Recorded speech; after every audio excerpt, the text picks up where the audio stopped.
So in this video we are going to discuss about how we can make use of the structure members in accessing the functions. So I just start including my preprocessor directives, stdio.h and connew.h, and I'm making use of a function that is sum that can accept two input arguments, that is of integer data type. So hopefully you are aware about the concept of functions. So here I've just basically declared a function here, and now I'm going to declare a structure that is complex. So I'm just going to make use of a structure that is complex. So basically it is going to represent, this particular structure is going to represent a complex number. So every complex number will have a real part and an imaginary part. So I'm just making use of the real part and the imaginary part, and I declare two more structure members, that is the total of real and total of the imaginary. So basically this particular structure has got four structure members. One is the real, imaginary, the total of the real, and then the total of the imaginary. Now I'm going to declare my main, I'm going to define my main function. So first thing is I'm just going to create two structure variables for the structure complex. So let's say for example C1 and C2. So these are the two structure variables for the structure that is complex. So I've created two structure variables, and what I'm going to do is I'm just going to ask the user to enter two complex number. So enter the real and imaginary part of first complex number. So using the scanf statement, I'm just going to get the input from the user. So I'm just going to get the real part as well as the imaginary part from the user. So I'm going to make use of the first complex structure variable, that is C1, and whatever value I'm going to get from the runtime from the user, that will be stored in the real part. And for the imaginary part, I'm again going to make use of the same structure variable followed by the dot operator, and then I'm going to make use of the structure member, that is img. So I've got the real and the imaginary part for the first complex number. So I'm going to repeat the same for the second complex number. So I've got the real and imaginary part for the first complex number. Now I'm going to make use of for the second complex number, I'm going to make use of the structure variable, that is C2, and I'm just going to change the message to enter the real and imaginary part for the second complex number. So we have got the imaginary and the real part for the two complex numbers. So what I'm going to do is I'm going to display the sum of these complex numbers. I'm going to call the function. So I'm just calling the function in order to add the real parts of both the numbers. So the value of the real parts is being stored in c1.real and c2.real. So it is something, the concept of pass by value. I'm just calling the function sum by passing the values of the real values that is present in both the structure variables, that is C1 and C2. So basically this is my function call. This is my function call. So I am calling the function that will return the sum of the real parts of both the complex numbers, and this value is going to get assigned in my okay. So let's say for example I'm just using the complex number, that is C1 dot, I'm just using the structure variable C1. So C1 dot R total will have the the sum of the real parts, and again C2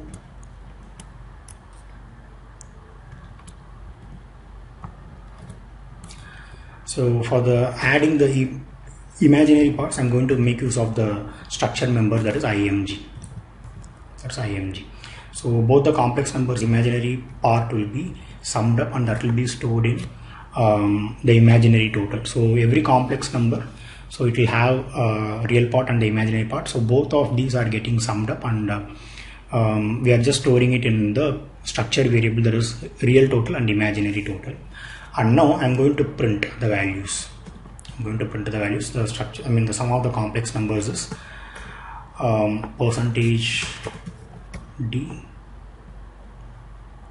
plus percentage di. Just I'm assuming that both will be a positive value that we are going to give in the runtime. So I'm just going to display c1.rtotal and c1.itotal. So still we have not returned the function definition. So as of now I'm just closing my main function definition by returning an integer value. Now I'm going to write my function definition for sum. So int x comma int y. So this is basically your function definition.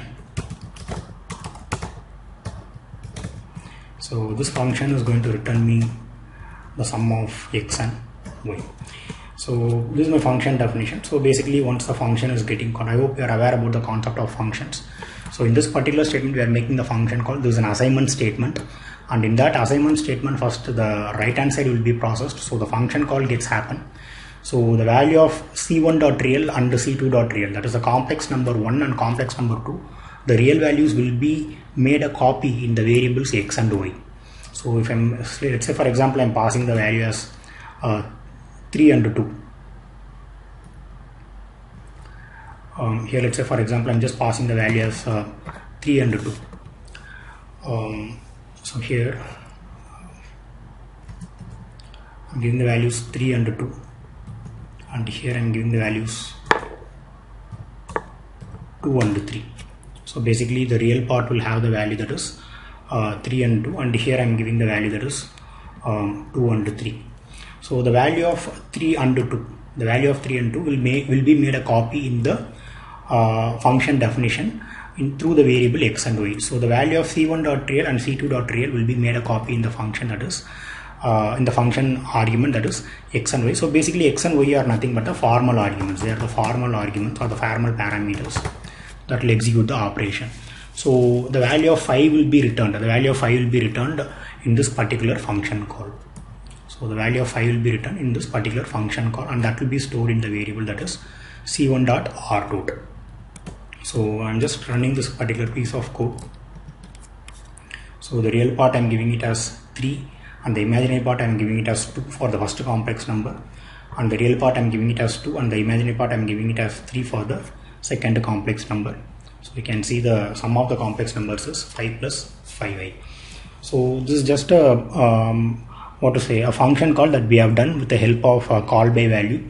So if you want to make the function call through call by reference, then okay, so here I'm just making a change in my declaration. So I need to pass the formal arguments as a pointer variable. I have to declare my formal arguments as a pointer variable. So remember, the pointer variable will always catch the address of the function calling. So here what happens is when we try to call the function, during the call by value we have just simply given the variable name, but here we have to pass the address. Since this particular function is being returned by reference, we have to pass the address of the variable as a argument, as an input argument to the function definition. So this particular function definition, what it will do is it will try to actually catch the address of the particular variable. So address of the variable, that is c1.real, will be caught, and on top of it we are going to do the dereference operation. So the value that is present in that particular address will be captured. So that has to be made use for your logical processing. So this will give me the output again the same way. So I'm giving the value as the real value as 3 and the imaginary value as 2. The real value as 2 and the imaginary value as 3. So it is returning 5 plus 5, the same thing. But if you want to see the changes, if you want to see the changes, so what I'm going to do is I'm just incrementing the value of the pointer variable.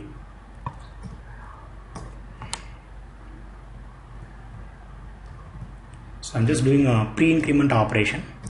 So remember your pre-increment operation, it will always what will happen is it will try to add the value of 1 along with the existing value.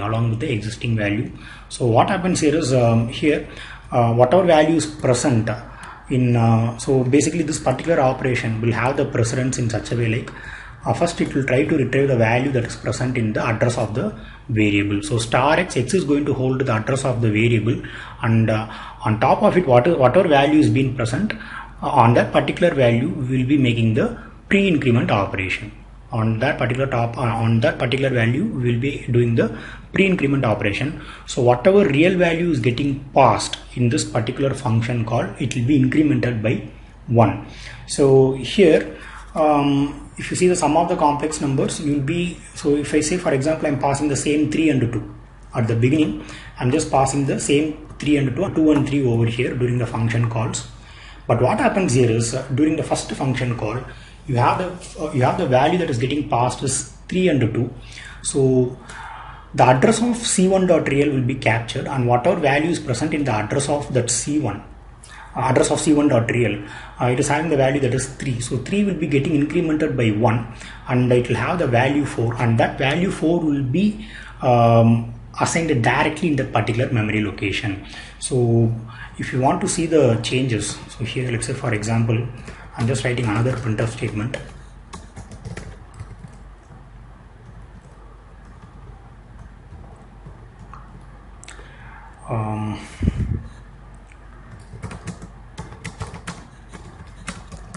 The new real part of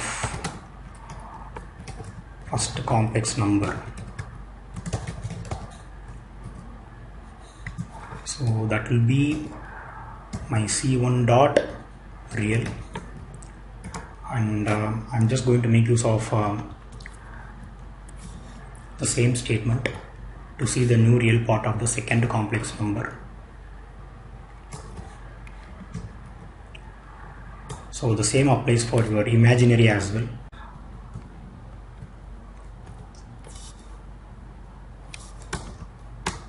So the new imaginary part of the first complex number and the new imaginary part for the second complex number. So here I'm just calling the structure member, that is img, of both the structure variables c1 and c2. So what happens here is I'm just calling the function to calculate the sum of the real parts in both the complex number structures. So that is first getting incremented in their memory location, that is getting pre-incremented in their memory location. So whatever value that is present in the respective addresses of that particular pointer variable, it is getting incremented by 1. So here when I'm trying to run this piece of code, okay, so the real part I'm giving it as 3 and the imaginary part I'm giving it as 2 in the first complex number, and in the second complex number I'm giving the real part as 5 and the imaginary part as 7. So we can see the sum of the complex numbers. So 3 plus okay, we can see that 3 is getting updated. 3 is getting updated to the value 4, and 5 is getting updated to the value 6. So 4 plus 6 gives me the sum of the complex number in the real part as 10, and in your imaginary part I have given the value as 2 and 7. So 2 is getting updated to 3 and the 7 is getting updated to 8. So you are getting the imaginary part of the complex number sum is 11. So what happens here is, so in the memory location first we have stored the value as 3, but in the function definition we have incremented the value by 1, and that updation directly takes place in the memory location of c1 dot real. c1 dot real, that particular updation happens in the memory location of c1 dot real. And similarly the updation of so earlier I gave the value that is okay, so 3 to 5 7. So I have given the value 3 2, and here I have given the value 5 and 7. So during the function call, the value of 3 and 2, so during the function call what happens is you can see 3 and 5 are getting passed for the real sum. For the real sum 3 and 7 are getting passed. So 3 and 5 are getting passed.